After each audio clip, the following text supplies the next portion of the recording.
हमने देखना है स्टेप डाउन ट्रांसफार्मर। तो स्टेप डाउन ट्रांसफार्मर के लिए हमें मालूम है कि ट्रांसफार्मर के अंदर दो वाइंडिंग होती है। पहली वाइंडिंग को हम प्राइमरी वाइंडिंग कहते हैं और दूसरी वाइंडिंग को हम सेकेंडरी वाइंडिंग कहते हैं जी। इसके अलावा प्राइमरी वाइंडिंग के अंदर अगर हम स्टेप डाउन ट्रांसफार्मर बना रहे हैं तो उसके input voltage 220 50 hertz frequency 100 watt power और आउटपुट पर जो हमारे पास ट्रांसफार्मर है आउटपुट वाइंडिंग है उसके अंदर हमारे पास बनने वाले वोल्टेज 50 और फ्रीक्वेंसी भी 50 हर्ट्ज और पावर 100 वाट होगी जी।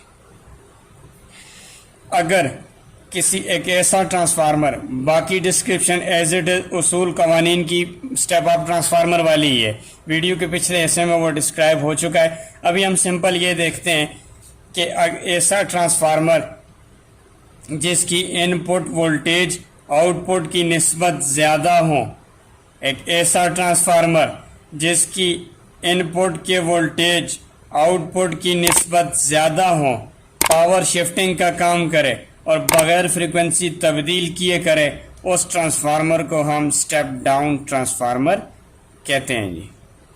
राइट। दूसरी चीज़ काम कैसे करेगा, वही सेम प्रोसेस है कि यहाँ मिलने वाले इनपुट वोल्टेज हमारे पास एसी हैं जो कि मुतगय्यर मकनातीसी मैदान पैदा करने वाले वोल्टेज हैं। याद रहे कि एसी वोल्टेज या एसी पावर या एसी इलेक्ट्रिकल बिजली, कुछ भी एसी का कह दें, वो मुतगय्यर मकनातीसी मैदान की हामिल होती है, या दूसरे अल्फाज में हम ये कह सकते हैं कि वो फैलती और सिकुड़ती है, जो अपनी सिमत और मकदार दोनों को तब्दील करती है, ऐसी पावर कहलाती है। तो याद रहे कि यहाँ पर जब मुतगय्यर मकनातीसी मैदान इनपुट वोल्टेज की सूरत में हमने इनपुट वाली वाइंडिंग को दिया, उसके अंदर फैलने और सिकुड़ने वाले मकनातीसी मैदान ने सेकेंडरी वाइंडिंग को कता किया। As it is Faraday first law के तहत इसके अंदर वोल्टेज जनरेट हो जाएंगे और फैराडे सेकंड लॉ के मुताबिक कितने वोल्टेज जनरेट होंगे वो पता चल जाएगा जी। वो है N/dt।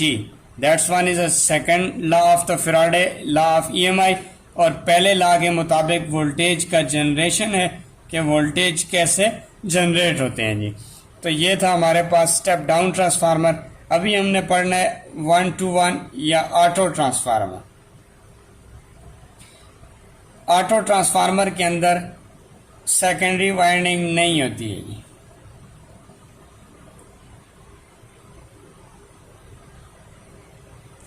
यहाँ पर हमारे पास ये जो पहली लूप मौजूद है, यहाँ हमने 220 वोल्ट दे दिए, यहाँ से हमें 12 वोल्ट मिल रहे हैं, यहाँ से हमें 50 वोल्ट मिल रहे हैं।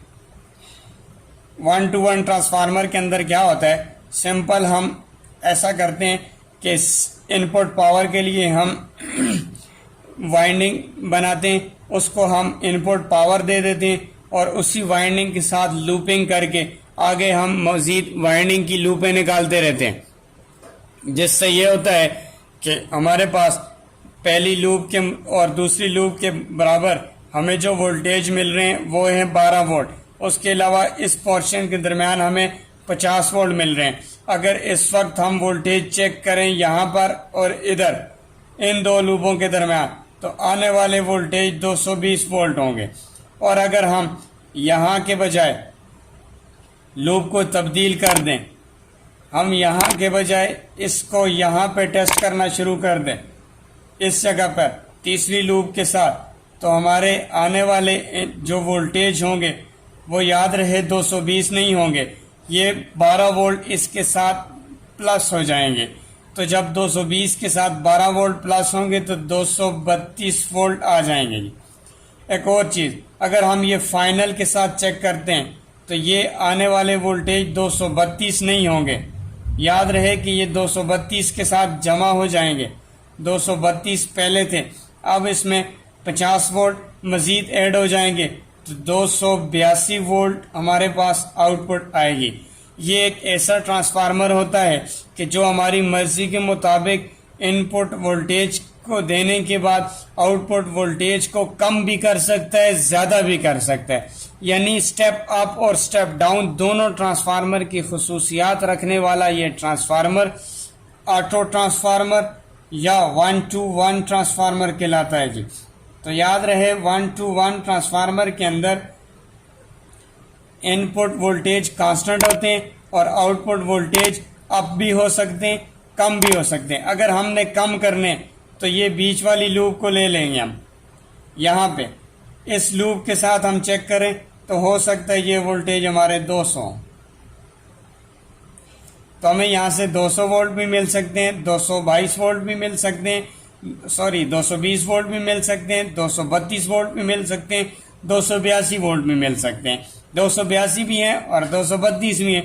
यूं 82 के लिहाज से स्टेप डाउन है और 220 के लिहाज से 200 वोल्ट दे रहा है तो स्टेप डाउन भी है और 282 दे रहा है तो स्टेप अप भी है। तो ये था हमारा ऑटो ट्रांसफार्मर।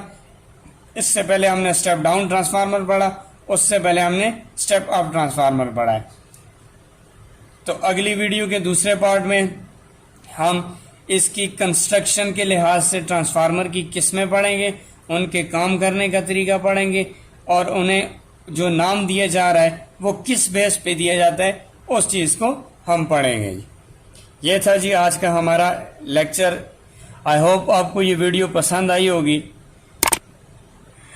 मिलते हैं नेक्स्ट वीडियो में, तब तक के लिए अपना बहुत सारा ख्याल रखिएगा। अल्लाह हाफिज़।